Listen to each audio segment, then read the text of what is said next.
Hello and welcome to So Much Game, where tonight we're back with Words That Make Worlds, a series of world building and interviews with some fantastic and lovely people. And tonight I have with me Mr. Ray. And Mr. Ray, who you Hi. know from $2 Creature Feature, I will let them introduce themselves. Yes, hello. I'm Mr. Ray. I use they he pronouns and I'm I'm a lot of things. Ever since 2020, I've just kind of been all over the place. I make games, do a little voice acting. I run a show called $2 Creature Feature. It's an actual play Monster of the Week podcast brought to you by Althaven. I do a little acting on like different streams and that kind of stuff. So, you know, Yeah, that all yeah. sounds awesome. And we'll talk about that a bit as we go on. But I do believe you have brought with you a method of world building that I hadn't expected, to be honest. And I'm glad that you're going to be leading this whole thing because I don't know what to do. That seems to be a kind of a common theme across your show. I've noticed. That Um, I don't know s- what to do. Yeah, pretty much. right. So one of the podcasts that reached out to me very early on in my creation career was Pot of Blunders, which does interviews and they play games. One of the things that they have is where they take a deck of trading card games and they use it to kind of build an adventure, build a story. And I thought it would be really fun to give that a shot. I've never tried it before. But I have with me a very old deck of Yu-Gi-Oh cards. I say old, I haven't played it since like 2019, maybe 2018. So I have a bunch of these decks lying around my house, and I have no idea what this one is. I had them all themed and memorized at one point, and it's just been lost to me over the years. So I thought we would pop one up and shuffle it and see what the cards will tell us. That sounds like a great idea. Yep. So, Ooh, okay. oh, All right. So I have the side deck like already like sitting off on its own. Oh, you can't see it because of the thing. But this is it looks like it's either my machine deck or my machine dragon deck, one of the two. And yes, apparently there is a difference. So don't worry. This um is the point where I have to admit I don't have any clue about that's Yu-Gi-Oh. that's okay. It started out as a series where the writer wanted to like tell the story about like this resurrected pharaoh who was living in a boy's body or something of that sort. And he wanted to do it across several different games. But the problem is the first game he started out with, everybody loved. And so he had to make a detailed system for it basically within a few months. And that system is still growing today and people are still playing it as far as I know. I don't play it as much as I used to. Like I said, I haven't touched them in quite some time, but it is sort of an enjoyable like show to watch. I really like the first season, and second season. Like the first season, they're all taken to this item to compete, like with these big arenas that holographically project things. And then the second season, Kaiba, who's the rich, rival, had to do the tournament better. So he just basically takes over a city, and everybody has these handheld discs that you've probably seen a weeb wearing.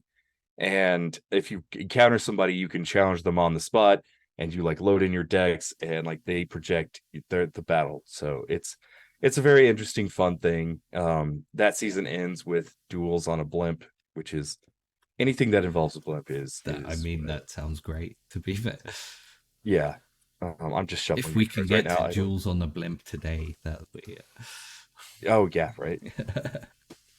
All right. So, do you have a specific idea in mind for a system to use this adventure with, or I are don't we right just offhand, we're but I just gonna mean, throw it out there and see what happens? considering it's monsters and magic, and that it's kind of futuristic.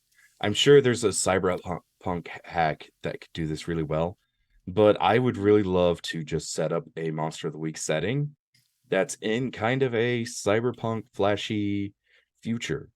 Yeah, that And sounds so, we could have a group of hunters um hunting down and figuring out these mysteries. if only Mr. Ray you had some kind of Monster of the Week podcast you could do that Right? Yeah, yeah, that's what we'll do in season 3. No, it's not. It's not.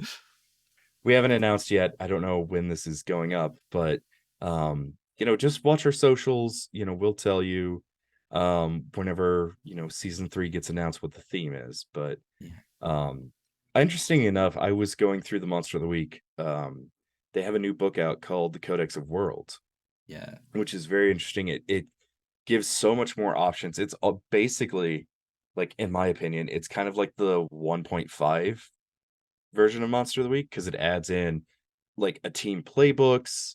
It adds in settings that you can run in. It tells you how to alter playbooks for those settings, and it gives you tons of mysteries to run for that setting. And surprisingly enough, though, all of it is mostly modern day going back, or it's like altered timelines. There isn't a whole lot that's in kind of a cyberpunk thing. So I feel like, if you're listening to this and you love there's Monster of some the Week, space there. Yeah. yeah, yeah. All right. Hmm. I'm gonna go ahead and draw a card. Yep.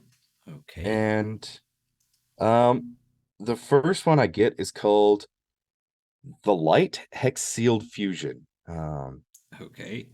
I've got it in this glossy Yeah. thing. But it looks like it's a pretty basic monster with 1600 defense. Um, and apparently what you can do with it is substitute it to create a fusion. Um, so what I think you could use this for in the setting is kind of an opening, like this hex sealed fusion. Maybe in the future there is some sort of cybermancer who finds this hex sealed fusion and uses it to bring about a terrifying monster onto the stage. And that There you could go. be working for a good initial. Yeah. um So that's our opening then. yeah, yeah. And I was thinking about this the other day. um I'm gonna pop in and out while we do this, No about problem. how odd it is that TTRPGs are kind of built off of, like, it's this, but you can play as your own characters. So like a lot of things already has like the IP like built in, Yeah. whether it's Yeah. legit or legal or not. D&D is basically Conan the Barbarian, but you know, although now it's kind of shaped into its own thing. But it started out as like this very, like, I want to Yeah. play, a Conan game. And then, we got Monster of the Week, which I keep singing the praises of, which is like Supernatural or X Files. There's something I new mean, every week coming out yeah. after you. They also Yeah. don't hide that away, as it's very explicitly mentioned in the book. Like, these are our list of Yep. inspirations. Yep. Yep. And Yeah. then there are some that just go like right out with the IP that you could find. Yeah. Excuse me. There's like Doctor Who is out there. I haven't read the book for it, but I'd be very interested to do. Are you much of a Who guy? Yes. Well, I used to be. I haven't really. I have children nowadays, so I don't have time to watch things anymore. I Unfortunately understand. for I myself. I haven't really watched since Matt Smith was on the Yeah. stage. So Basically, yeah. No, I saw most of the the Doctor after that. But um yeah, oh but goodness, what's his name? then I basically didn't have time anymore, Capaldi. and then yeah, and then we fell into the timey wimey times of COVID, and yeah, Mm, since then I haven't really got back to it. I'd I be understand. interested to see how it plays as well, because you basically have to go into it wanting to play Doctor Who. Well, not necessarily the Doctor themselves, but Right. you want to Yeah. be in a Doctor Who adventure. Yeah. So it I feels don't like know. there's there's a very big, like a very narrow framework in there. Yeah, it's kind of like everybody would play like a supporting character to one person who plays like the hyper competent one. Yeah, Right. Yeah. Yeah. Which yeah, like I could see that being fun. It's not yeah. completely my thing, but I would definitely want to play a Saturn. So I don't know if that's a playable race, but I want to be a It little should potato be. guy. I mean, yeah. Who Right. wouldn't want to be a potato? Right. Okay. Next card. Um, okay. It is a trap card called the Cyber Network. Yeah, there we go.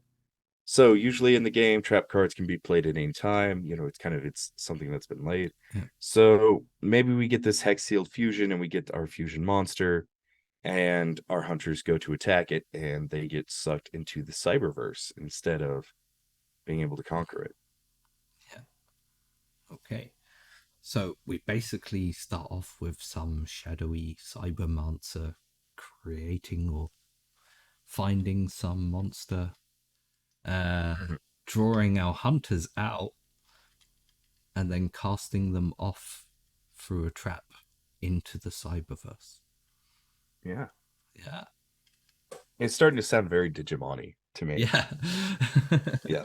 Which isn't a bad thing. I love Digimon, Oh, but um okay, so hmm. This next card is called, it's another trap card. It's called Malevolent Catastrophe. Um, well, so traps uh within traps. yeah. And what it says is that when an opponent's monster declares an attack, destroy all spell and trap cards on the field. So I think this would be a really interesting way to mess with your hunters very early on. Yeah.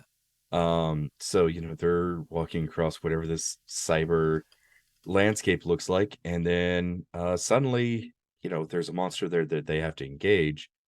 Um, and they power up, they want to start using magic, but it fizzles out, which Yeah. yeah, Basically, they lose access to their equipment and stuff that they have with them. right, I like yeah. And magic is such of a huge component of Monster of the Week in general.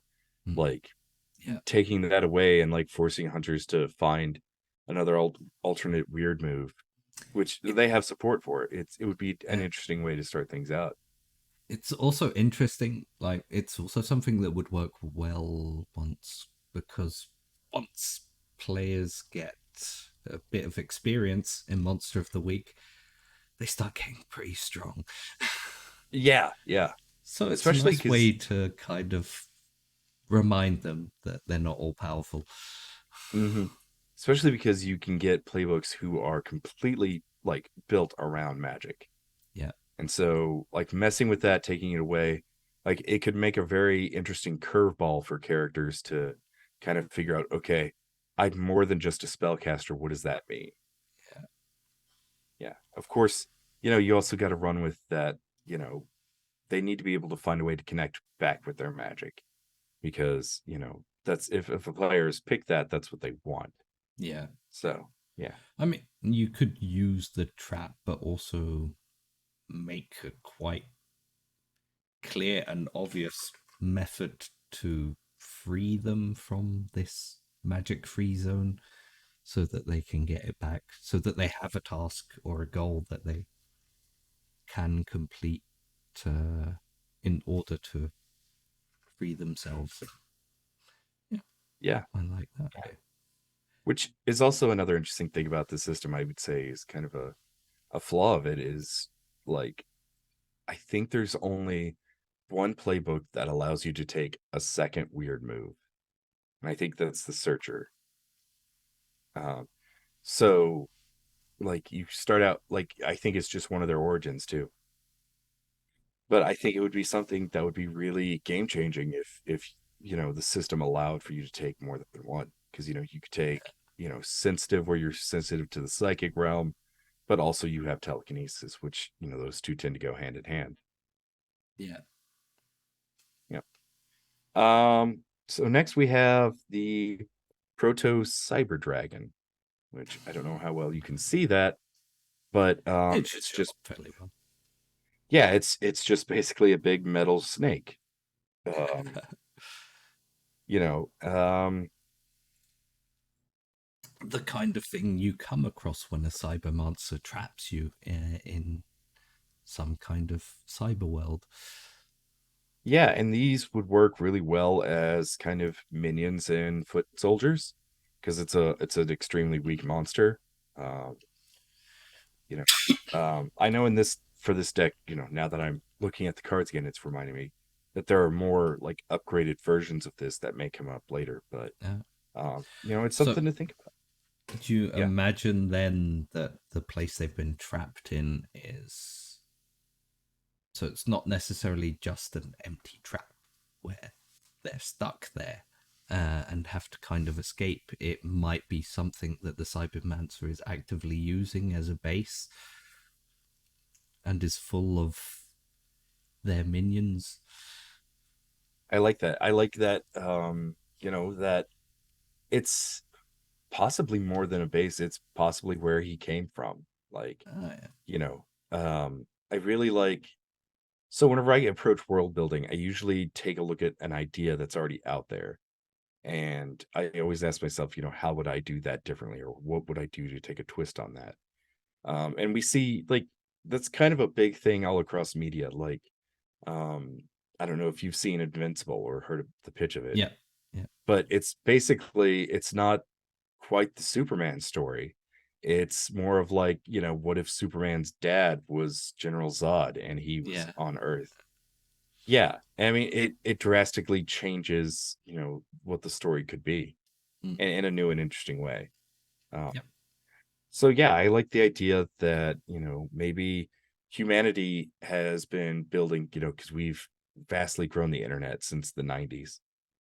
Because I think that's when it started. Maybe. I don't know. Uh, I'll but rely on you for that, and I don't know. no All I know is doubt someone will comment. actually If the internet was invented in 1975 when Bill Gates emailed. No. Um, all I know is like Al Gore had some hand in making the internet a thing because I know that was a big joke for a while is Al Gore invented the internet.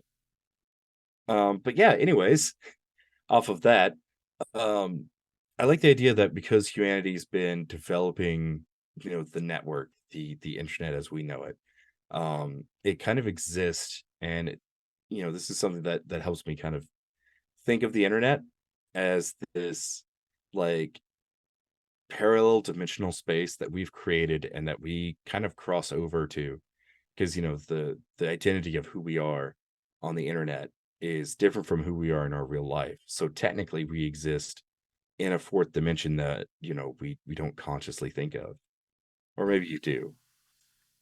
But so you have your own little avatar that you have online, this whole identity that you make up.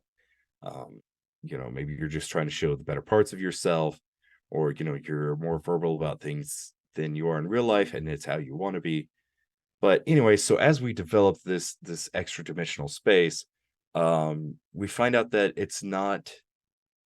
we're not technically the creators of it. We're pioneering into this space. And as we form up into this network, that's kind of where it like rubs the cybermancer because he's might be some kind of Mephisto like character where yeah. he's consumed this entire like world, and suddenly we've popped into existence, and now we're growing to become a problem. Yeah. And so now he's crossing into I our like that. world and vice versa. The next card that I've drawn is the Jade Knight, which looks like a fighter jet, only it's exploding with energy.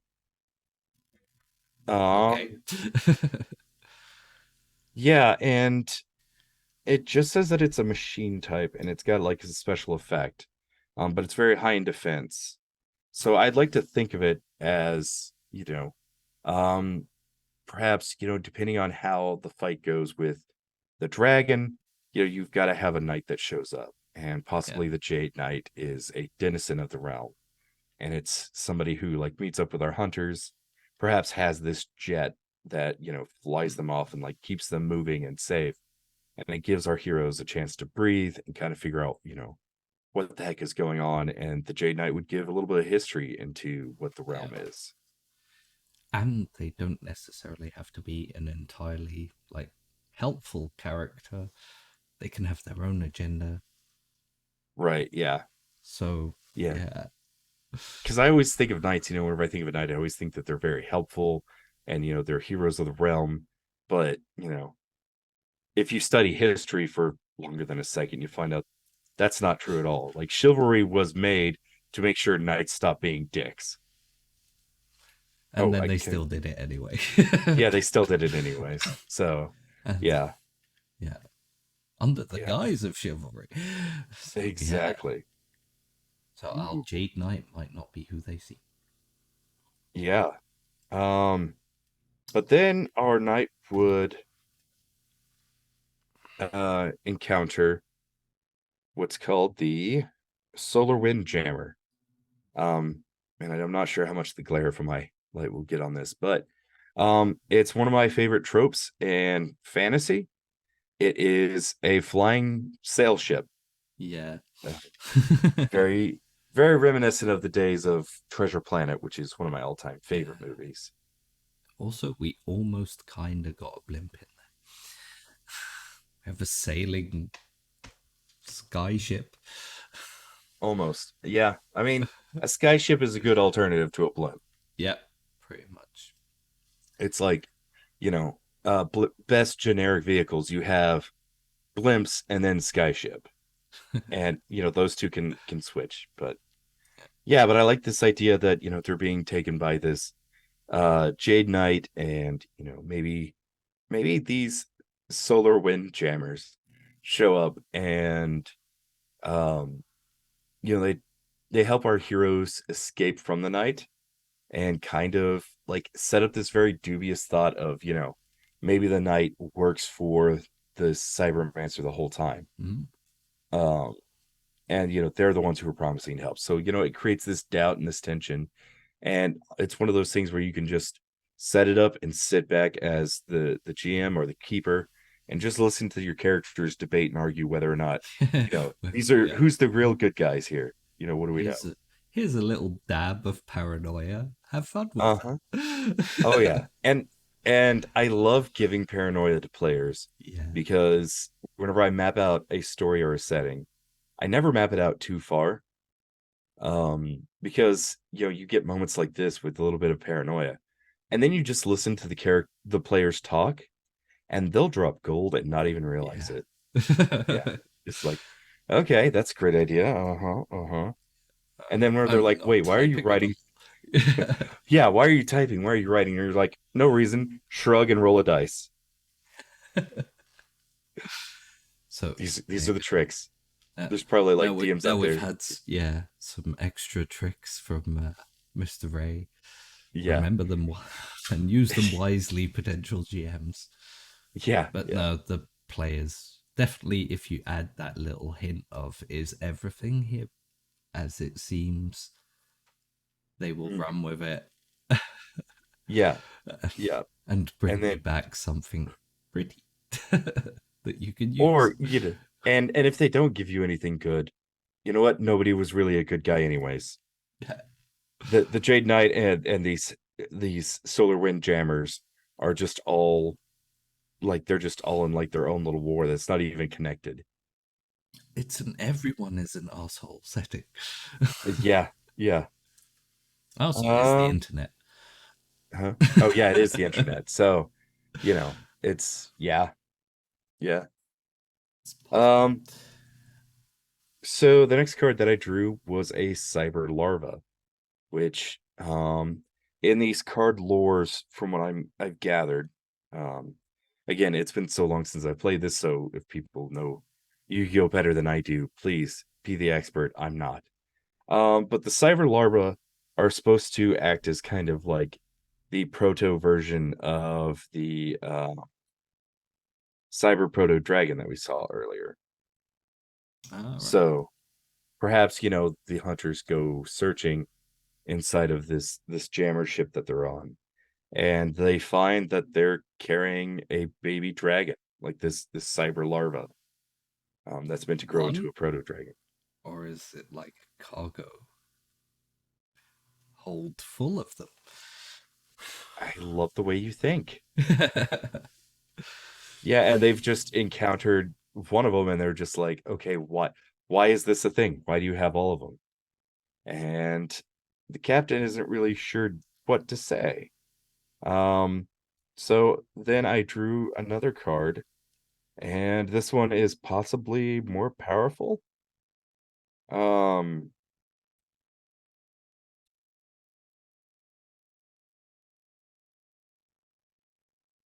okay, so it's called Eltanian. Um, it basically looks like a bunch.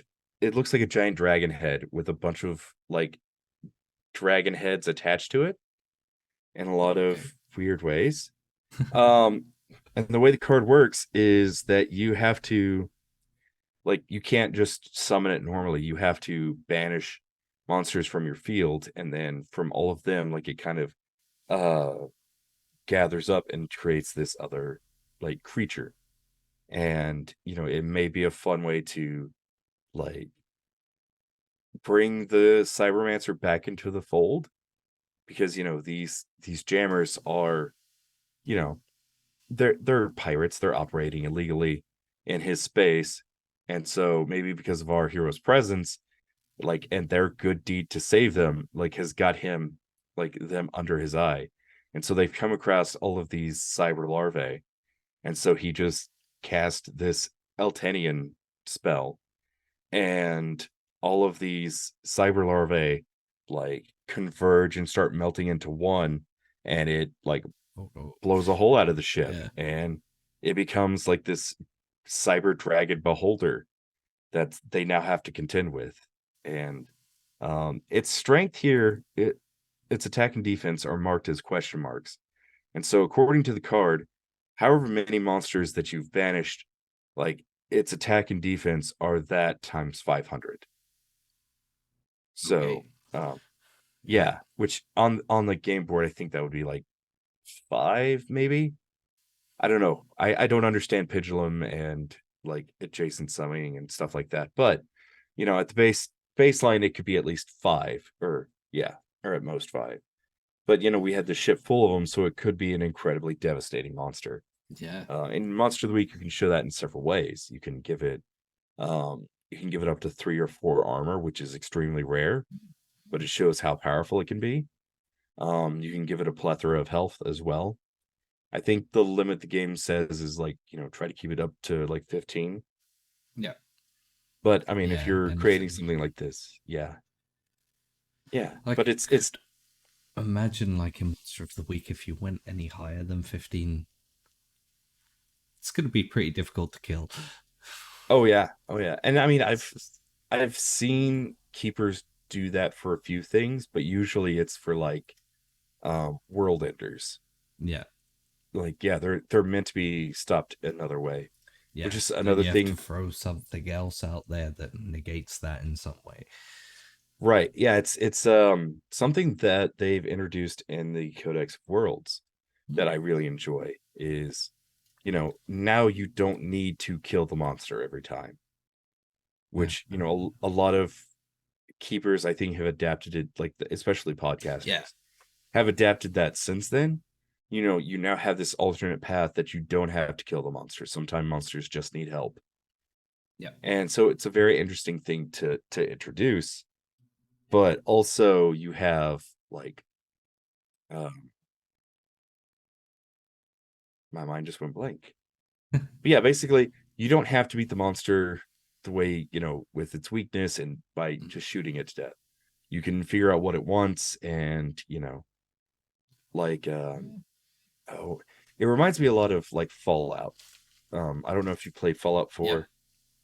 4. Um, but yeah, there's I think it was the Witch Museum, where you walk in there and you see like it's been the site of like this drastic attack, and you find a Deathclaw egg there. And Uh, um, you get this mission that gives you the choice. You can take it back to this egg to the nest, and if you leave it there, the Deathclaw will be appreciative. Um, or you could keep the egg and sell it, and it sells for a lot of money, and then you just kill the Deathclaw and like turn it into like a really powerful weapon.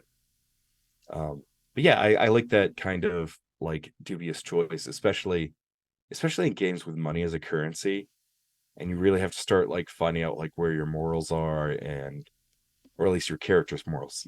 There's totally a disconnect there. We all don't play avatars of ourselves in games. No, In no way at all. in no way at all. I get called out for that on the old $2 creature feature Discord.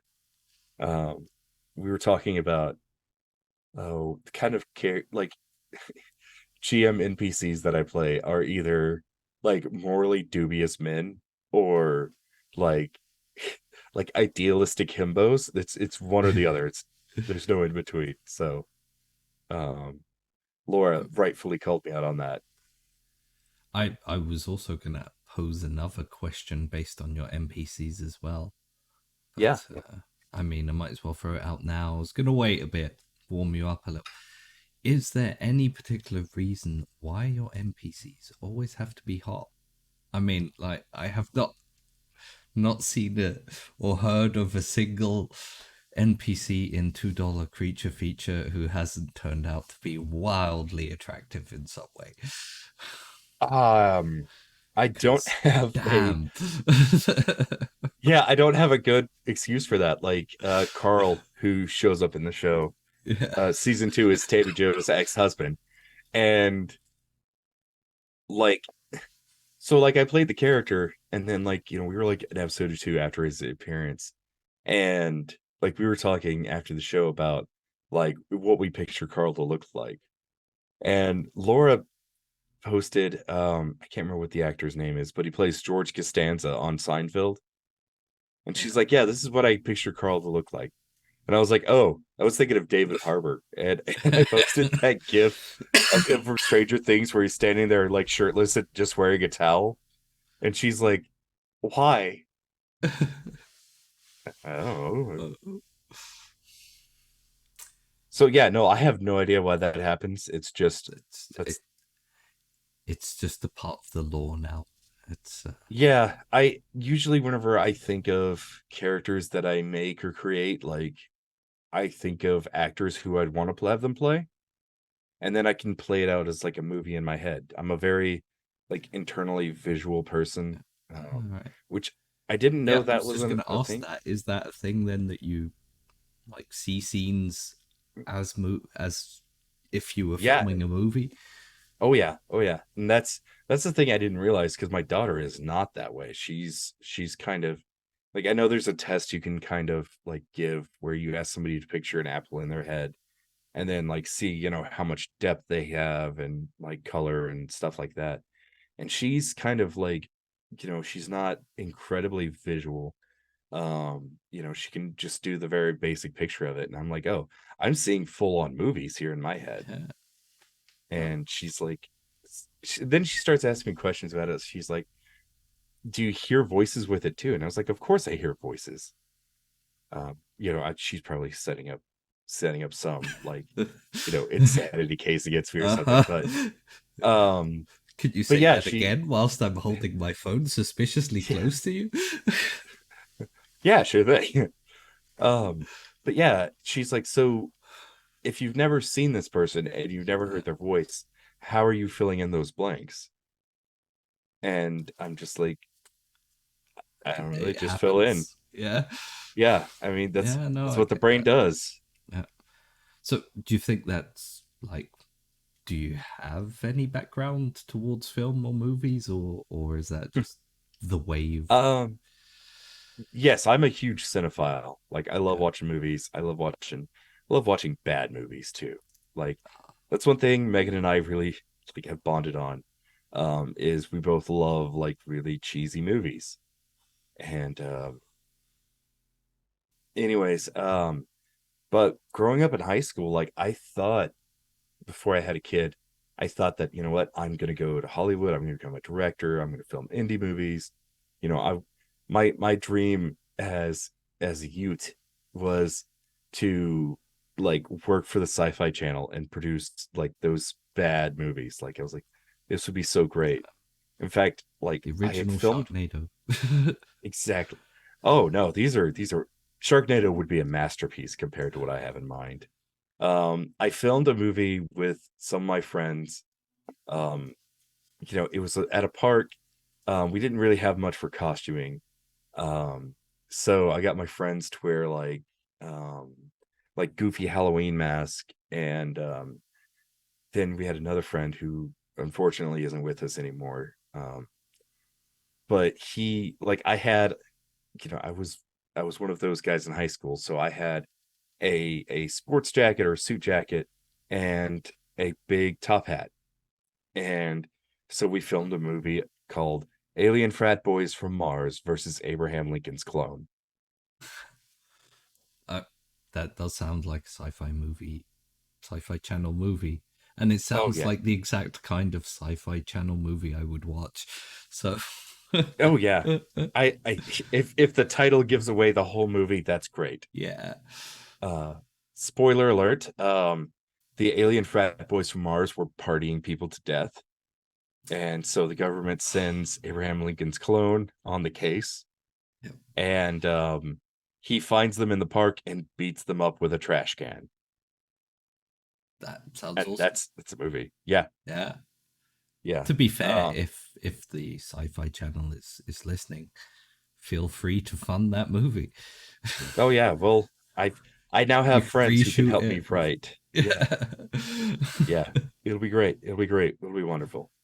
But no, actually on YouTube, I think I have two channels. One of which like I think it's the only one that has uh any of my movies on there, and um or it may have two on there. I know one of them is a story about Zaf Brannigan, kind of like Starship Hero, and he lands on a planet with his robot companion, and he fights barbarians and stuff like that. It was really cheesy. And then the other one I did for a school project in college for earth science. Um, I had a professor who wanted, like, they could either be like a paper or a presentation, or some kind of creative project explaining natural disasters or natural phenomena on Earth. And the one that picked was the Hellmouth in Turkmenistan. Ah, right. Yeah. Mhm. Yeah, which for those who don't know is this giant like pit that is constantly on fire. Um, Totally real place. From what I understand, they were digging for natural gas, Yeah. and they fell into a pit or something of that sort. And in these situations, to prevent an environmental disaster, you're supposed to like shoot a flare into it, and it catches fire, and it'll burn itself out. Um, Thing But is, if you they have did a that. giant pocket of natural gas, Yeah, yeah, and I don't know how this stuff like works. I got to see in that class. But, I would think there may be like full on veins or something, yeah. Well, which is may have been what they found because they did this in the 70s and it is yeah. still going today. I think there is a um there is like an idea of when roughly it will burn out, but it's a while yet. So Yeah. yeah, Yeah, I've heard that it was a bit they've talked about, yeah, yeah, whenever it'll burn out, or if they should try to just pour a lot of dirt on it and just hopefully it'll all seal up.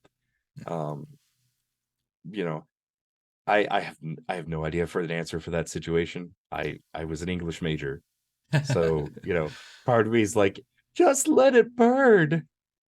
it's But great cinema. right? Why aren't we Yeah. shooting more film here? So, would you say that would be something you'd like to uh, still pursue more in the future, Um, or I add would into what you're doing now, which I think I you I do anyway? I don't see myself going down that path because I'm a teacher now, and Yeah.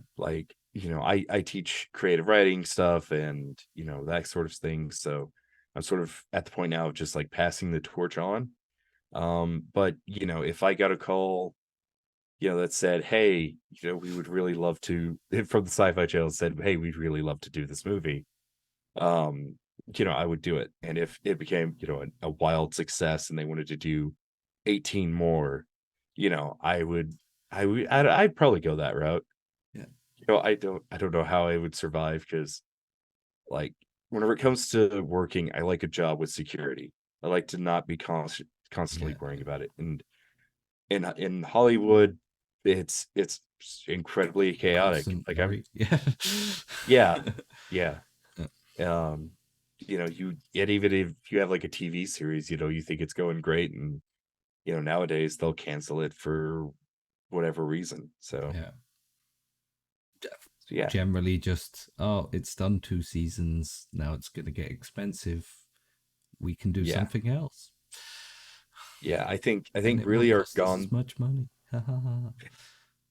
Yeah, I think Sorry. gone are the days of Supernatural or CW, Yeah. where they have these 10, Yeah. 15 season long shows. I To don't think they don't want to do that be anymore. fair, Supernatural, like how they managed to eke 15 seasons out of starting off fighting the devil. Like, what do you do once Once you beat the you've, devil. yeah, how they managed to get another, I think, 10 seasons out after that. Um, I mean, I And really don't like worry, where they I've watched Supernatural. It's not like a. Yeah, yeah.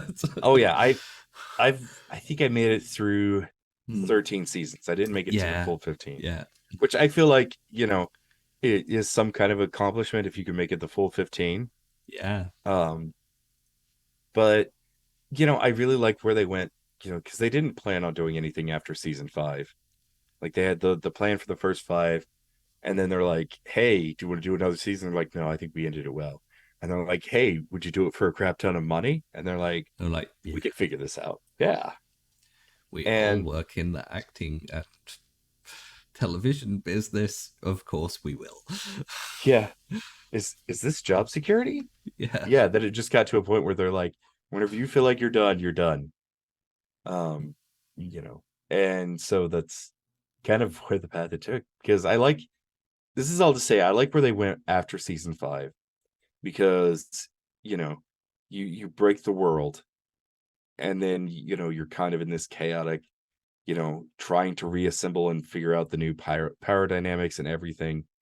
And it's really neat the way that they did that, and gave it like lots of consequences, because season 6 is all about the reshuffling of power. Because if I remember right, like all the archangels are gone, yeah, yeah, and the devil's gone, and so now you just have Castiel, who's apparently in charge of the angels, and you have Crowley, who's in charge of hell. yeah. And they're sort of working together. Big spoilers if you haven't seen season 6 of Supernatural. Yeah, and then they just kind of go on, and um you know they accomplish their mission, and it's something terrible, like worse, that they let out into the world, something that's been hiding in purgatory, which, like, as goofy as Leviathan was, like, I Yeah, really it liked was. that idea of, like, we just need to these are so terrible, we just need to put a place for them, and we'll just put them there, Yeah. and nobody will let them out. What do you mean they let them out? Yeah, so No, I yeah. really love that, because they really found their own pace. And I think I would have given up, except there was an episode called Weekend at Bobby's, and it was all about Yeah, Bobby, and yeah, it is such of a great episode. yeah. Yeah, I will agree. yeah. Right. So we were telling a story, right? So we had this big Well, cyber monster, and so the other card that we get is Call of the Haunted. Um, and so what it does is um it allows you to do a spell to summon a monster from your graveyard and bring it back into the world. And as long as this trap card is going, like, that monster exists, but as soon as the trap card's gone, the monster's gone. So okay. yeah, Now, I Oh, go ahead. Just just to throw an idea out there, do you think this is something that the Cybermancer threw out there as an added difficulty or obstacle for them to overcome? Or do you think this is something that the hunters might have thrown out there to try and get away from um, this giant dragon monster thing that the Cybermancer has now unleashed? I think it is something that the hunters have unleashed, and I really like it because I know we said that their connection with magic is gone. I think this would be a really interesting way to bring that back. Yeah, And one of my favorite things that you can do with use magic in Monster of the Week is you can just summon a monster into the world. And it's something I you don't see people doing it that's nearly true. enough. Uh, Um, I've maybe seen it once from another player, and I've used it once. Um, so like I was in this episode called The Keeper's Retreat, which is where a bunch of us who run a Monster of the Week podcast got together, and we played NPCs from our games, and we were trying to face off with some like giant threat, and if I remember right, it was some sort of kraken that they were fighting, if I'm remembering right. And one yeah. of our players just used magic, and he just summoned a giant kaiju to fight with it. And yeah, I mean, it was an Yeah, awesome thing to do. yeah. Um, but and then I used it in one of our Halloween specials in $2 creature feature, where I was playing a puppet, and we were getting hassled by these skeletons. Uh, I think it was for a necromancer of some sort, if I remember right. But yeah, it was like these undead skeletal thugs. And so I summoned a hellhound who wanted to play fetch. And he just, you know how dogs are with bones. So Yeah.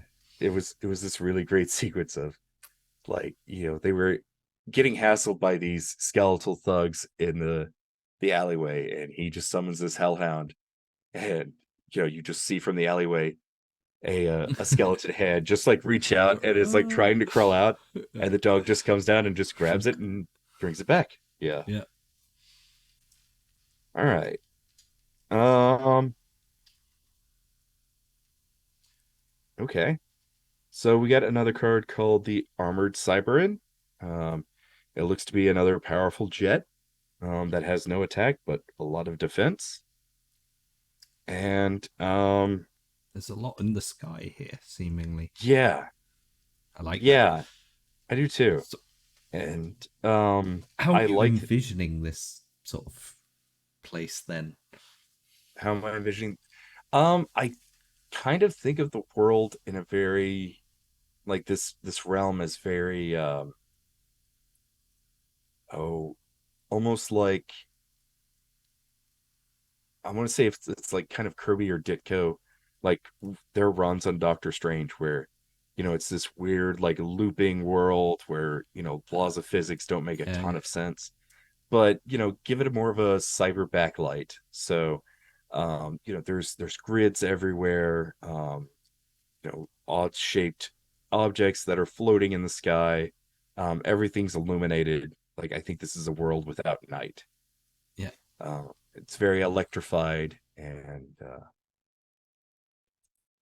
I don't even think there's a lot of waste, because when you're dealing with data, from what I understand, like all of it is it's either being used or it's being stored. And so I don't think there's room for waste. So like, whenever the jammer ship exploded, I think it exploded Just, into data particles, and then it just yeah. fades away. And they get Yeah. reabsorbed and disappear off. Yeah, they get caught in the stream, and then, Yeah. it's almost beautifully Buddhist in a way. And I say that, growing up in middle America, having never attended a Buddhist temple, or just from what I've gleaned from it, it's all this, we're energy that just turns into new energy. And there's something beautiful about that. Yeah. I Yeah, like it. I do too. See if there's an end to this. Um, No. of all weird cards to get, I get one called Shining Angel. There you go. You've Yeah. So I think the divine are stepping in, maybe. Or if you already have a divine hunter. yeah. Um, yeah, I think Is it this. is it the external divine from like a divine hunter or something, or is there an extra layer to this kind of interdimensional space where there's its own kind of divine? Oh, like there's a like divine that was in charge of this realm, and the cybermancer took it over. And maybe Yeah. now they're stepping in and gifting the hunters with something. Mm. I like that. I like that.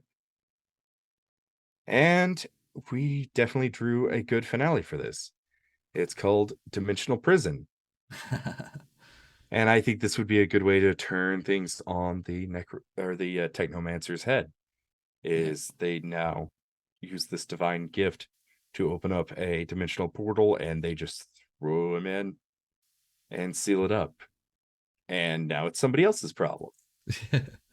Maybe somewhere completely devoid of technology. Oh yeah, that would be fun. Just to see, how a technomancer would evolve Yeah. from that. Yeah. But yeah, that's my deck of Yu-Gi-Oh cards that I have. Yeah. Um, they can be Great. used to world build or build an adventure.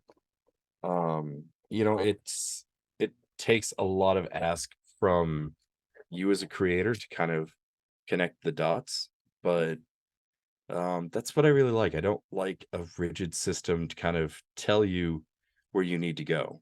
Um, like I said, Yeah. kind of my process is taking an idea, taking a concept, looking at it, and just turning it a little bit, or seeing how I could do it, turning it up. Like if you think about wedding vows, till death do us part. That's it's supposed to be this agreement between you and your partner that you'll love each other until you die. And um it's not quite specific enough to say, you know is it until you die, or is it until I die, or we both die? And which, if you ask my wife, it's until we all both ultimately die. So there's Yeah. the Yeah. afterlife. We're still married, and so I can't escape it if one of us dies. So not that I would want to, but yeah. Reminds me of a folklore song, actually. Oh yeah. yeah. Can't remember the name of the song. But essentially, the story is like the wife dies, and the man keeps going back to her grave and just lying there until in the end she gets so annoyed that she comes out the grave and says, just fuck off, go live your life, stop coming back here all the time. I love it. I'm I love dead. it. You're not. So, I love it. It's kind of a good, like, anti Edgar Allan Poe thing, because he was, his stories are always about his he'd, obsession with he'd have lost definitely love. been hanging over the grave for 10 years, yeah.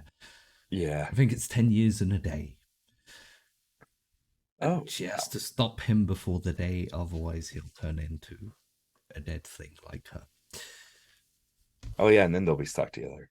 Um, so, Mr. Ray, obviously, I think, well, I personally know you best from $2 Creature Feature, which Hmm. has just almost finished its second season. I believe Yeah, I there's think kind of epilogue there's to come. yeah, that's gonna come out next week from when we record this, so it'll probably be out by the time this gets published. Yeah, unless I edit really fast, which is Yes. unlikely. Uh, Yeah, but as yeah, as an editor, I hear you. yeah. But like the way you go about world building, Did was is that something you used from the get go on $2, or did you have an idea there for what you wanted to do with it to start with, Um, or did you use something similar like a deck of cards to start coming up with things?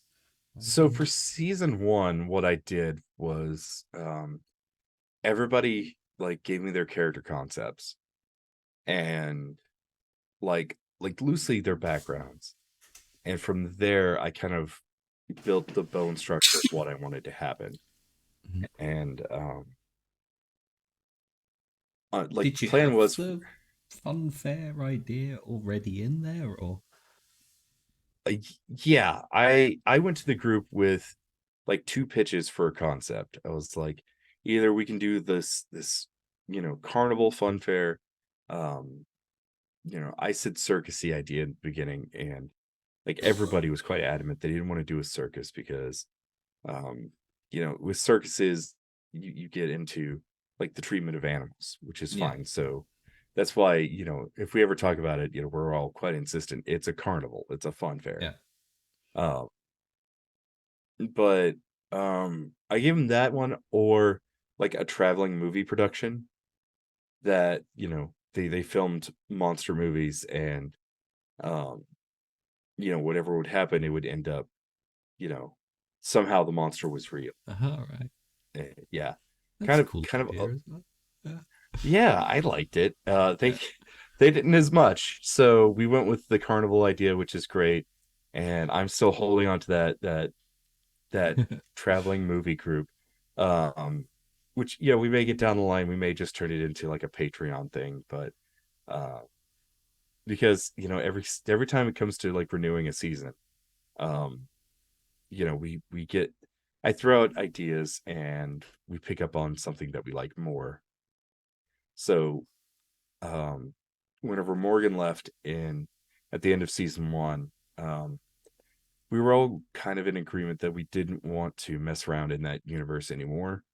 Yeah, Like I had 3 seasons planned out, like based off of everybody's character and yeah, everything, yeah. and um, we didn't get to do that.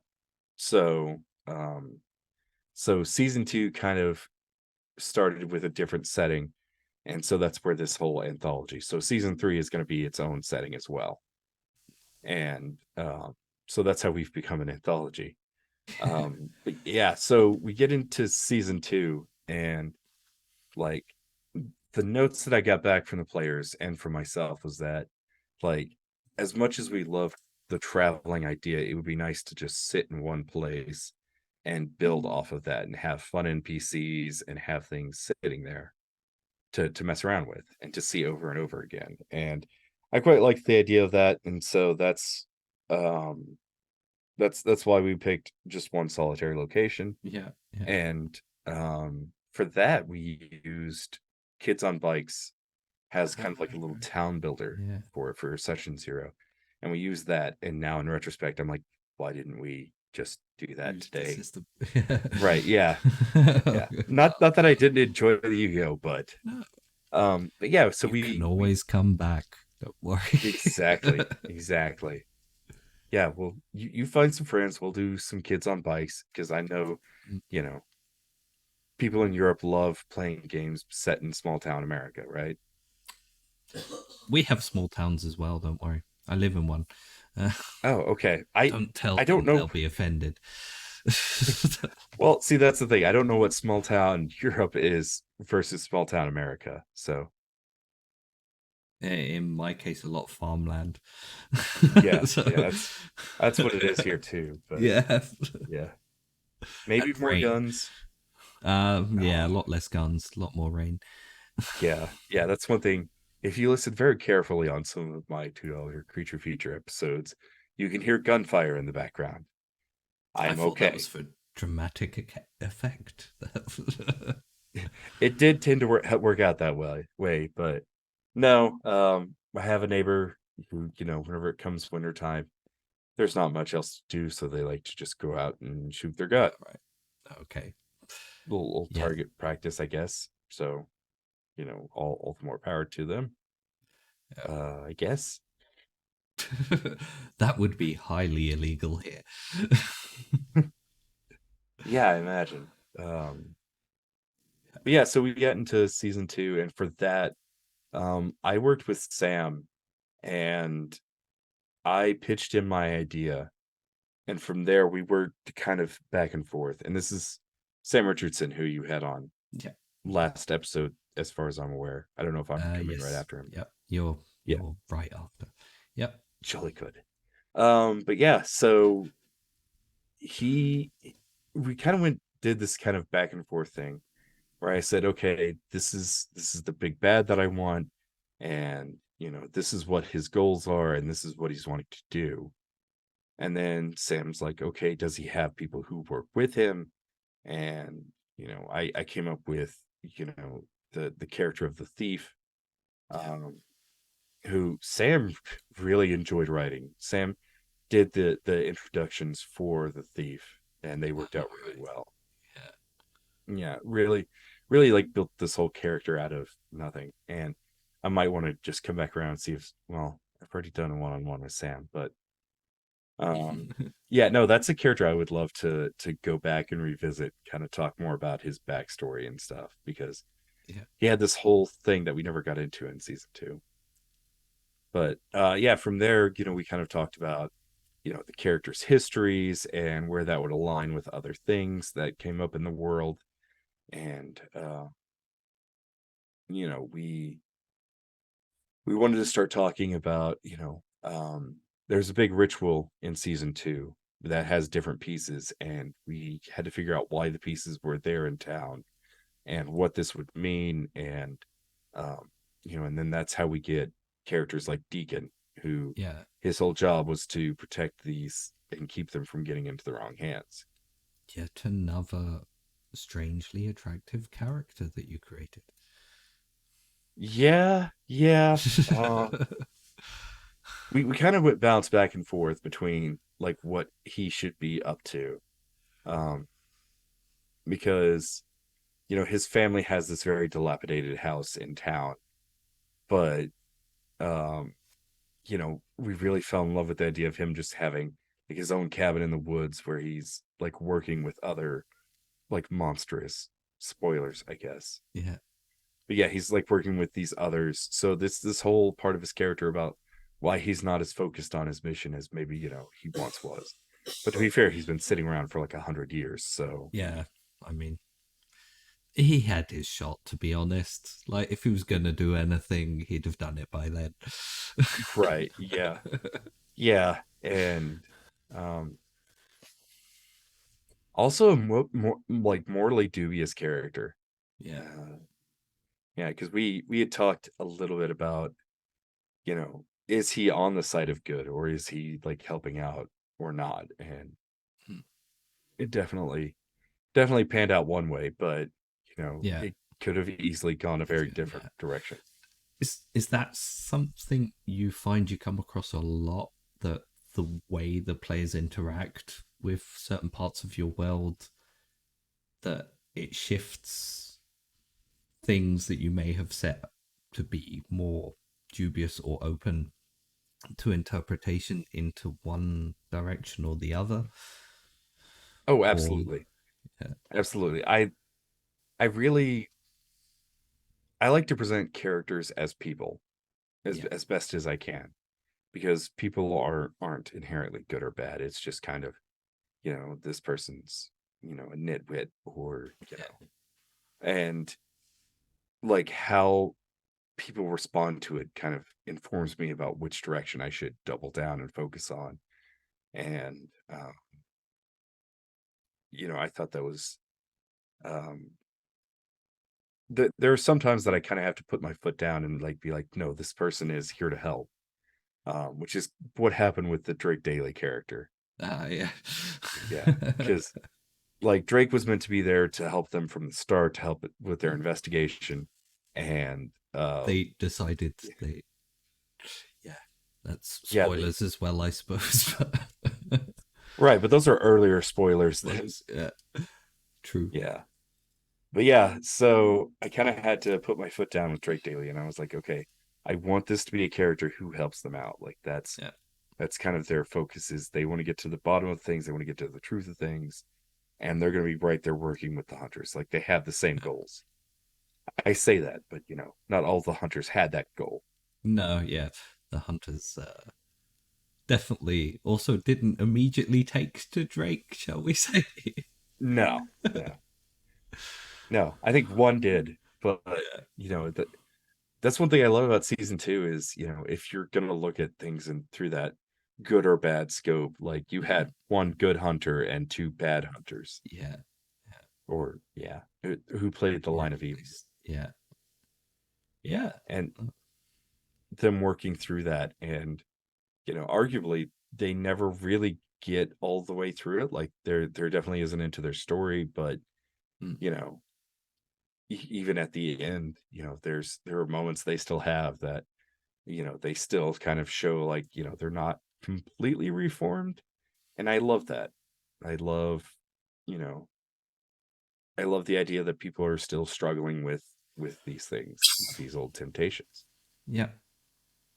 No, they definitely also like created very human characters. Yeah, yeah, and that's always what I strive for. Even whenever you're playing around with very monstrous characters, I still want a very human aspect to them.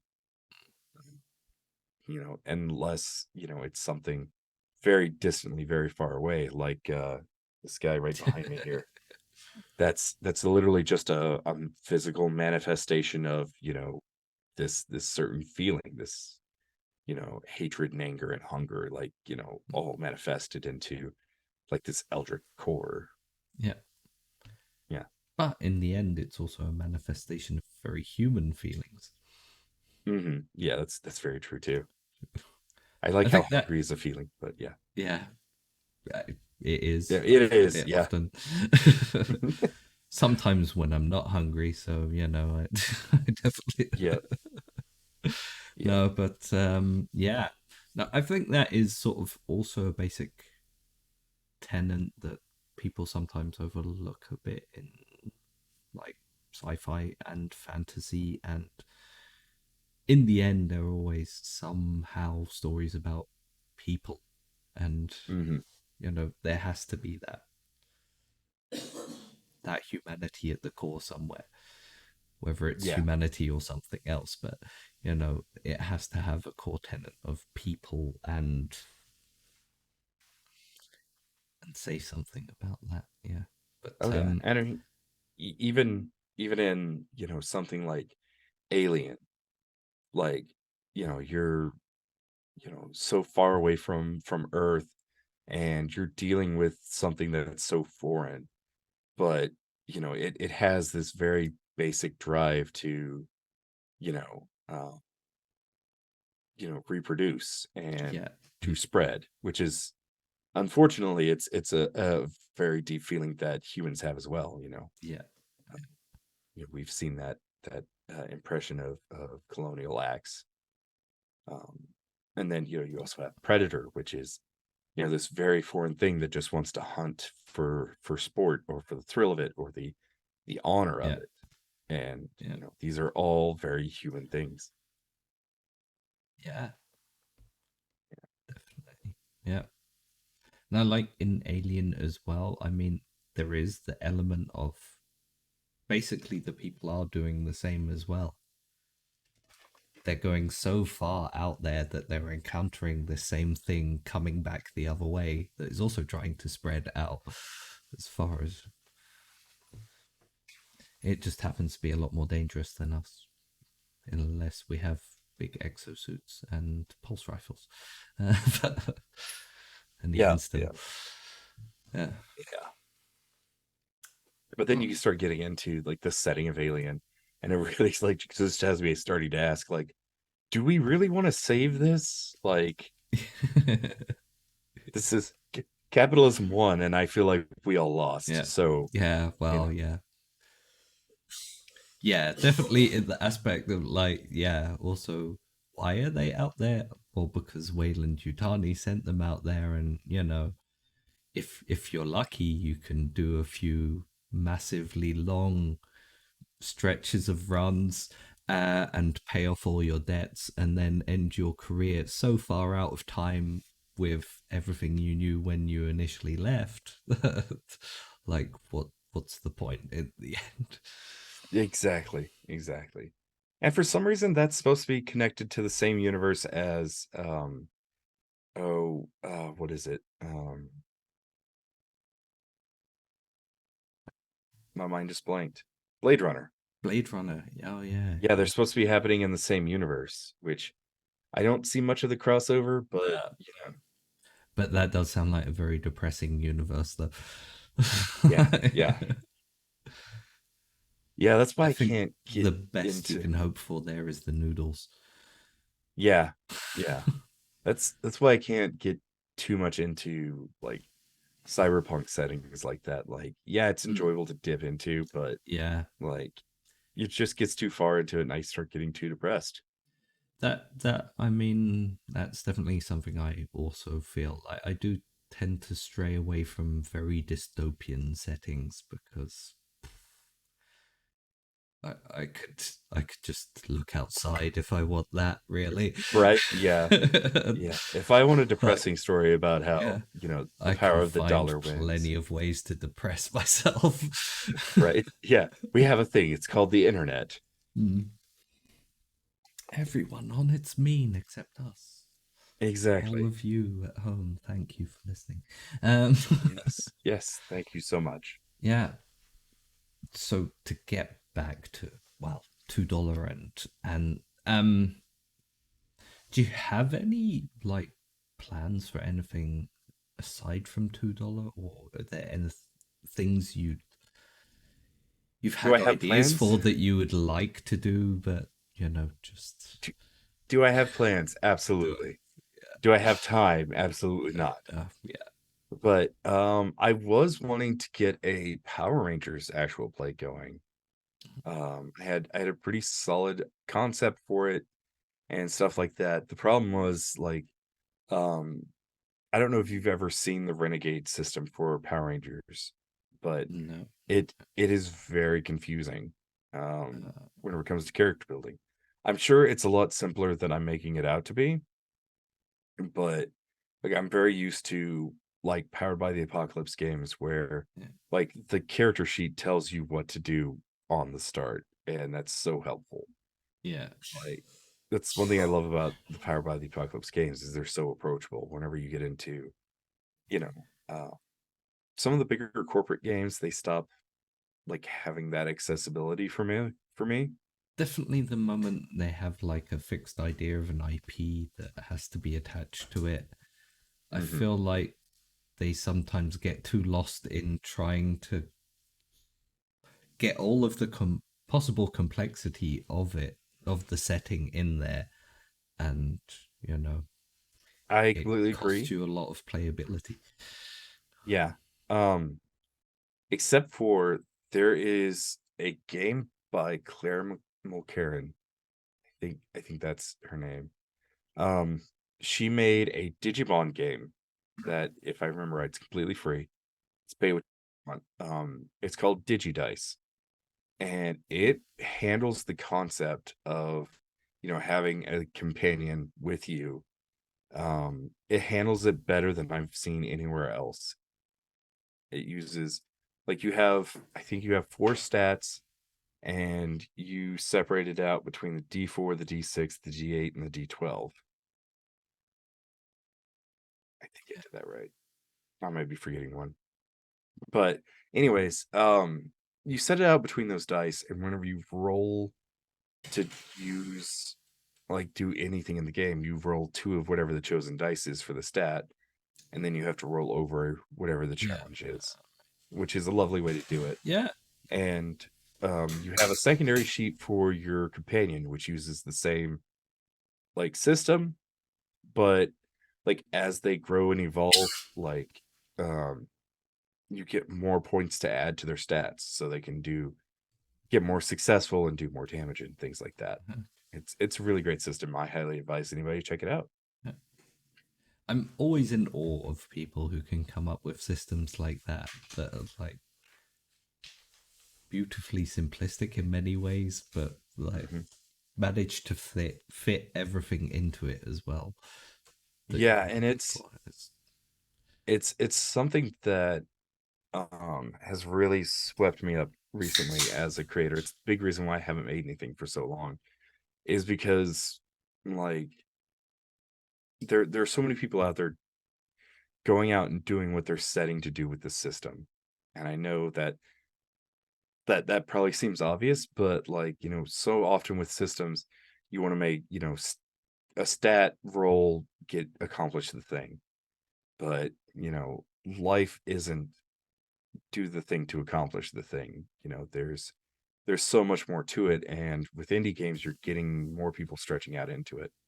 Um, the same author, Claire McCarran, um, and I'm probably butchering your last name there, and I apologize if she hears this, but she's working on a system that is used to kind of explain the trans experience to people who may not be, Right. Yeah. or um, either way, it's to understand the trans experience, which is one thing I love about RPGs. It's an art form because we can look at other situations in other lives and we can feel that and experience it, even though that's not us, and we can Yeah. gain a better appreciation, a better understanding, which to me is the core reason for art. And anyway, so for this book, um, what you do is you have like one of these, Sorry. yeah, So the whiskey didn't quite kill the cold. right, I understand. But yeah, so Sorry. you have a character that may be already pre-made, and like you're playing through it, and you're doing things that may not seem right or true to the character, and you want to change them. And that's one thing that you do through your progression is your character is changing as they grow and develop, which is very true to that experience of finding out that what you were born as and what you were experiencing may not be true to who you are. And I think it was a really beautiful way of doing that. And for the life of me, I can't remember the name of the game, but I know it's got a first edition out that is nothing like what it needs to be. So we're just patiently waiting for the second edition. And whenever that comes out, it'll be all over my social media, whatever that social media may be. Okay. Yeah, if you have a link to it, send me it and I'll drop it below as well in the in the description. Yeah, yeah. Sorry. Whoa. Yeah. So coming back round to $2 creature feature. Yes. Aside from I was asked also to ask the question why you're so mean to your innocent and kind-hearted cast, but you know that's obvious because they deserve it. Hmm. Yeah, no. Um, I I think it's probably a side effect of just my play style. Because if I'm playing a game, I don't want the keeper to pull punches. I want it to be an interesting thing. I want it to feel rewarding whenever things happen, but I also want it to be memorable and something that shakes me at my core. And so that's kind of why I feel the need to push my players and stretch them beyond what they're used to. It was Laura who asked that, by the way. I yeah, I I figured it was Laura. totally. I don't Yeah. think it was a serious question, but thank you for Uh your serious answer. yeah, Um, no. but I it was pointed out to me recently by Di. He's like, you really give Laura the worst of the characters to go up against. And it was like, yeah, maybe I should pedal that back for season three. But now I have to find a new target, so it's probably gonna be Nye oh, because he Nye, pointed that out. yeah, Yeah. precisely. Why would you say anything, Nye? It cracks me up because every time like we start a new season, Nye always comes to me and says, "Look, I don't want my character to be, some kind of focus of anything or anyone special. I just want to play this character." And I'm like, "Okay." And it always ends up like evolving and changing around. So Yeah, in plotting and planning for season 3, Night didn't even come to me with that. Um, that free just gives me reign. full free reign. Yeah, Yeah. yeah. Yeah, congratulations, you're going to become a chosen one. Whether you like it or not. Yeah, that's the famous. Oh, I'm a chosen one. Chosen for what? um, talking of your wonderful players, have there been moments they've well, what what would you say has been your favorite moment where they've done something you did not see coming all along and had to go, oh, oh wow, um, now I've got to Oh, rethink some stuff. um, it's very interesting that you bring that up because that happens all the time. Mostly it happens with Nye, because like there was one arc I was like, oh, this will be fun. We'll get the hunters to plan out a heist to get one of these artifacts, and we'll just make it a whole arc by itself, and that's what they can focus on. And we were doing an episode in between mysteries, if I remember right. And during that, Nye was like, "Hey, I'm bored. We know where this is. Let's go steal it." And the NPC I'm like is like, "Yeah, let's go steal stuff." And so like he literally just springboarded also, through a whole also, arc that. Oh yeah, go ahead. also attractive NPC. Yeah. Is he attractive though? He wears boots without socks. Okay, well, I mean, so from the But boots up. yeah, that's just another, humanizing aspect that I put in. Yeah. Um, yeah, but yeah, so they did this heist and completely took out one of the arcs that I was planning on being a thing. But it did, allow me to use the monster from that arc to kind of like be dead set on finding them, and that was fun to play with. But there was that. I do have to say, like, Laura is a master of the social engineered sniper shot.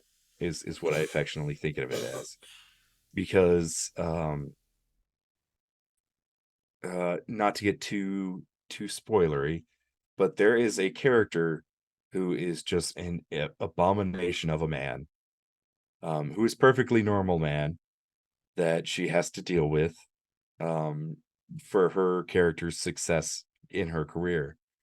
And because she chooses the town over her career, like, he kind of threatens that, with her career rival. And so she solved that by calling up the local news, who is run by the wife of her rival, Yeah. and just drops this anonymous tip for a story that completely compromises this man and his illegal activities.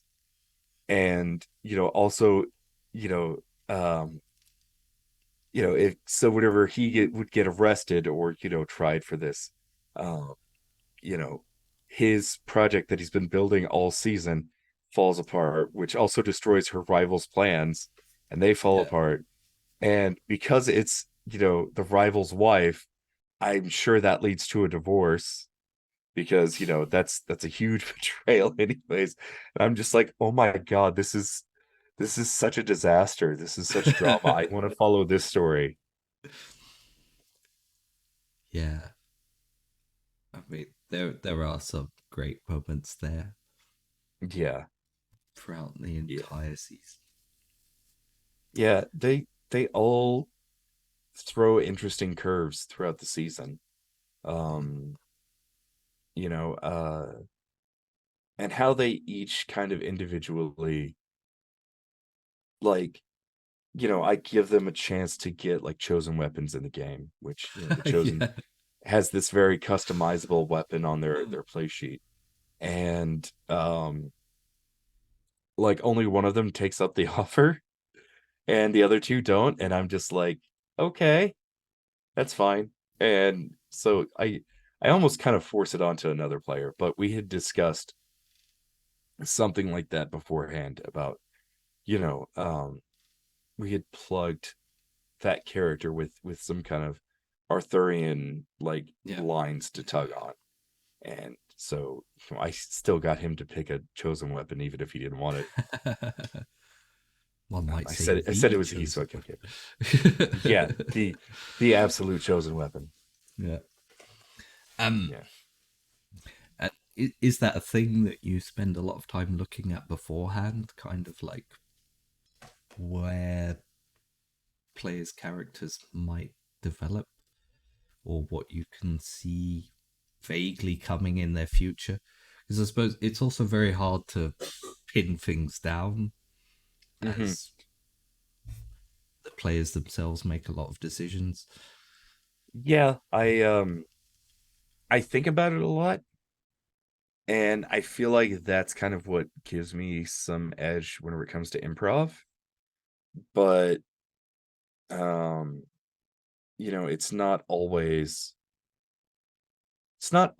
their I mean, like you said, they sometimes just throw in something completely from left field. Um, and they may send me a private message asking if they could do something that doesn't quite specifically isn't quite specifically covered in the book, but if they want to try it, I'm like, yeah, sure, that's fine. And then they totally fuck over my plans. And This also um sounds like Nye, to be honest. oh yeah, that's absolutely nigh. Yeah. I think it's around episode 10 or 11 that he does that. And yeah, but the thing I liked about it is, now that he brought that specific mechanic into the world, that's something that I could use at a later point, you Yeah. know, and with the same character, which was great. I suppose that's the thing as well. Anything they come up with is also open for you to use. Yeah, that's the beauty of cooperative world building Yeah. is whatever's good for you is good for me. And if you're going to do something like that, make sure nobody watches because I will definitely use it on you later on. There's got to be some way to twist it to your advantage. Exactly. Yeah. Um.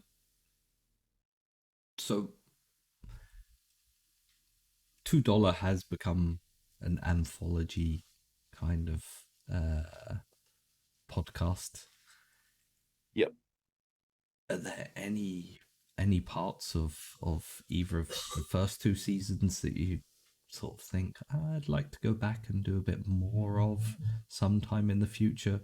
Or is there anything you think, down the road somewhere I'm gonna weave it Uh all together? Or um I don't want to give away too much. So all I'm going to say is yes. It's going to be one of those things where like um season 2 kind of opens up the idea at the very end with a particular character from season 1 coming into season 2. And like I want to build on that and kind of make that character the quote unquote Thanos of $2 creature Oh, feature. right. Wow. Yeah. And I've talked to the crew about it, and they absolutely love it. Um, they want to carry that on, and so there's this big looming evil in the background of every season, and it's eventually going to be taken care of. And so I'm going to have some fun with that later on. But um, like, yeah, so I technically, so we just finished season 2, and I have the next 3 seasons planned out. Wow. Yeah. I mean, I'm not sure if the setting we have for season 4 is going to play out or not. Like, if they're still going to want to do it in, 2 years or however long it takes to get a Yeah. season done. But, it's definitely something I'm enjoying playing out and seeing and all this jazz. I mean, I've been enjoying listening to it as well. So, Yeah, yeah, I'm definitely. I'm very excited for season 3. I'm like I think within the next month we're going to announce what season 3 is and what the character and who the characters are and all of that. Mm, And I'm so excited for it to get out there into the world because it's something that nobody else is doing. It's something that I haven't seen done with any of the other podcasts that do Monster of the Week. And so I'm very excited to try it out and shake things up. sounds interesting. I mean, if you really want to give some small hints, we'll gladly accept them. Well, the thing is, if I give the hint, like it gives away what's different about the world, All right. and then it sets it all out. So it's just gonna be um it's gonna be different. That's all I'm gonna say right now. It's gonna require a lot of creative flexing on all of us, and also because of our recording situation, because Nai's moved to China, um, that kind of gives us a little more flex to have more guests on. And I think so. We're going to still have the main group throughout this world, but we're also going to have little episodes that we'll insert in that feature guest, and it kind of expands on the world every little bit. Awesome. Yeah. Yeah, sounds like fun. So we'll keep an eager eye open for that then. Yeah, yeah. And who knows, you may have a spot in this world as well. Oh no, what have I done? Exactly. Ha. Now you're committed to it. Ha ha ha. Yeah, Ha. I'm fine with that. Just let me know. Yeah, right. Yeah, Uh, no, we're gonna have to yeah, schedule out, yeah, weeks in advance. yeah. I think we'll start wrapping up, if you don't mind. But I Yeah, sure. will ask just one final question. Like, you like to take things from certain other things that you've seen or heard or listened to. What Hmm. would you say some of your biggest influences have been in what you're doing now or what you want to do in the future? Um, are there any that stand out that you say like that has definitely had a big impact on me? Or Um, well, with kind of how we're doing $2 Creature Feature, I have to say, like, Marvel's What If stories and DC's Elseworlds, yeah, like, where you take established ideas and you change them around, or you like drastically just change up the story. I love that, and that's always been a big impact on me as a creator. So comic books and stuff like that are always huge in the way I tell stories. Um, but whenever it comes to like creating monsters and creating mysteries outside of that, um, I've really been influenced by Sam. Uh, he's a good friend, and I love the way his mind works. And every time he does something, like especially like Pest Control season 2, like is such of a big change up because like in season 1, like the idea of monsters were exposed to the world, and in season 2, like now you're learning to live with it. Like yeah, and every twist and turn like they're going with it is great, but also there's such of a natural like message there that we still deal with in this modern day, because the characters and hunters are not only dealing with you know the mysteries around their town and whatever haunts are happening, but they're also dealing with like something very real and natural, and that's a city growing and wanting to absorb your community. yeah. And that's that's so mundane, and I love it. Now, I mean, Yeah. I don't know the future in that show, so I don't know if, down the line we're gonna find out the city devouring the town is, some otherworldly plot or something eldritch or something like that. But like, that aside, like it's a very good like natural storytelling, and that's the kind of stuff that I love to do. Uh, so yeah, just other creators, especially whenever it comes to podcast, pest control's big inspiration. Like I said, um, I work a lot with Shrimp and Crits. They're another Monster of the Week Yeah. podcast. I love tuning in to hear what they do. Monster Hour, Red Gate and Wolf, Memester of the Week. Those are the main ones that I really like to tune into. Nameless Monster is another one. I highly recommend tuning into that one because uh, Nate, like I think they've only been out in the game for about a year or so, but what Nate is doing with that is so great. It's so entertaining, and all the characters are great and just wonderful. And if you like our show, you'll like that one. Awesome. I don't know if I Um, answered your question or not, but yeah, well, yeah, you gave me a lot of influences. So, yeah, yeah. um, and monster wise, how do you come up with those? Because Oh, that is also a big aspect of Monster of the Week. I mean, yeah. For they're all for the monsters that I built, um, especially in season one, which honestly, like I really like the season one monsters better than season two, because season two, we didn't get a variety of monsters.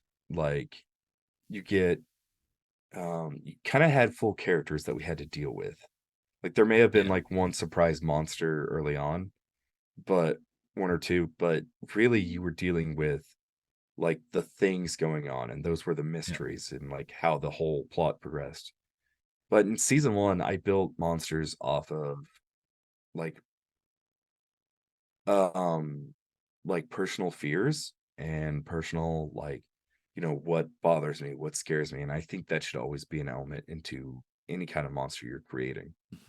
Um, you know, we're afraid of the dark because, you know, as tribes, if somebody comes up to you in the night in the dark or some creature comes out of there, you're you're worried, you're unprepared because at night, we're at our weakest. yeah, And so you can play with that. Or I'm overweight, so one of the things that I constantly deal with is this fear of being hungry. And so I make characters like the raptors that I made in season one that lived just to devour things. And so that's kind of that fear made manifest. And, um we had the mirror monsters, and so it's yeah, this, not only this fear of yourself, but this bestialized part of yourself that lives for hurting others. And it's sort of unstoppable, and that's something that really resonated with me as a fear. And then you've got the classic Mothman who sees the future and knows your moves before you do. And you kind of have to ask yourself, how do you mess with that, how do you set up yeah. against it? um, but I will say Mothman is a character slash creature that I totally plan on revisiting, bringing back, because I mean that's our logo, so it's kind Yeah, of hard so not to. That's Yeah, and if Mothman's cool. yeah, oh yeah, if Jupiter Hollow had just been a little further south, he would have been he would have made an appearance. Yeah. Yeah. No, I do like the idea of using the things that scare you. Uh, I've run some Monster of the Week, but I think I've run more Call of Cthulhu in my time, and that has always been how I've approached creating whatever the thing is that is there, yeah, precisely for that reason. to scare you. Hmm. Yeah, and I mean, even if it's just something that unsettles you, Yeah, um, and for season two, like instead of focusing on what scares you, I focused on abusers and the different kinds of scopes that they could be in. So, um, you have the abuser that is just the criminal element, which is what the thief is. It's just, the person that you know who they are just by looking at them, or at least you think you do. Um, then you have the alchemist, who is, you know, um, that kind of abusive love that holds on for too long. Um, then you yeah, have Mr. Friend, who is this, um, oh, this toxic boss bastard. abuser. Yeah, yeah, absolutely. Probably the worst. Yeah, Um, and then, you have like Mr. Sparks, um, who is that kind of abuser who is, well, I have done this for you in the past, yeah, and aren't we family? yeah. Even though you're not really That's family. Yeah. And yeah, so they kind of manifested in these interesting ways, and just played out in their own ways. Uh, I think of all of them, like I wish there had been more of a closure with Mr. Sparks, but at the same time, like that was um like, and I was okay with the way it went out. yeah, But that's kind of the thing is, you don't always have that triumphant moment where you accomplish over, the toxic abuser. Sometimes you just kind of have to close the door and move on, yeah, or the yeah. door gets closed for you. And that is kind of the victory in itself. That Hmm. that you've left that behind. Yeah, Yeah. yeah. No, I really like that. Actually, I hadn't really noticed that theme. Well, like I had noticed there were a lot of bastards in there. Yeah. Yeah. In there. So It's great, deeply interesting to hear as well. yeah, so now I Um, got to figure out a new theme for the new yeah, season. Yeah. ways to crush nice soul. Exactly. Yeah. Yeah. Or yeah, just parodies run rampant. Who Yeah, knows? yeah. Well, it has been my pleasure having you on here. Uh, and it was really interesting getting to get a bit of feedback from you about and hear about how you go about creating things and what the themes were as well. That was definitely super interesting to find out about. Um, is there anything you'd like to plug before we go? Yeah, I'll go ahead and plug that. You can find me. I'm at the garbage site known as 10, the one that the Muskrat owns, at Mr. underscore Ray underscore RPG. I'm also on Blue Sky at Mr. Ray, whatever the Blue Sky stuff is attached to it. And then I'm also on Itch. It's mr-ray.itch.io. And you can find a lot of my oh a lot of my RPGs and one page works, like um, oh which I know we didn't talk about, but I Let's really see. like.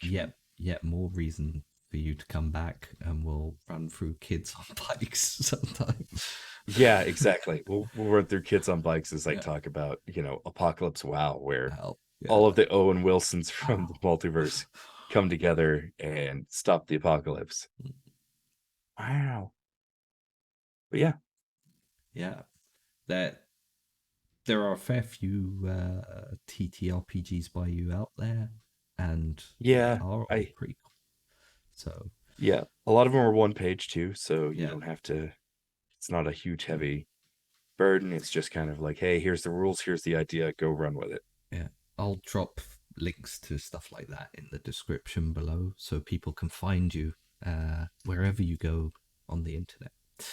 Um, yeah. Also, I forgot to mention I'm like deeply embarrassed by how long it took me to work out the pun in Mr. Ray. I don't worry, I get that a lot. I was talking to William White, who did our theme song for the first season, who I met because of pest control and hijinks and handlebars, which are two shows that they're on. And we've been pretty good friends for quite some time now, ever since pre-pandemic. And yeah, just the other day they were like, I just realized that your name is a pun. And I was Well, like, yeah, because it that's yeah. I think uh think it was like 2 episodes into season 2 by the time I suddenly went, oh no, yeah. Which, I'm an idiot. I've come out as non-binary, and there's part of me that's like, technically I should probably change it to like, MX Ray, but the pun is just The so pun important is to just me. yeah. Yeah, it's the pun is worth more than the gender dysphoria. So, yep. Okay, well, thank you for coming on. Yeah, thank you Thank to you be for here. building an adventure with me and for chatting uh, about all the things you do. Um, yeah, I will put those links down below and people can find you. And they should definitely tune in to $2 Creature Feature if you haven't already, which will have some kind of season 3 announcement soon ish, Yeah. Oh yeah. depending on Basically, how fast I edit. yeah. Basically the month of December is going to be the month of announcements. Yeah, We're taking that okay, month off from podcasting, and that's just where we're going to seems be. fair. Yeah. Yeah. Yeah.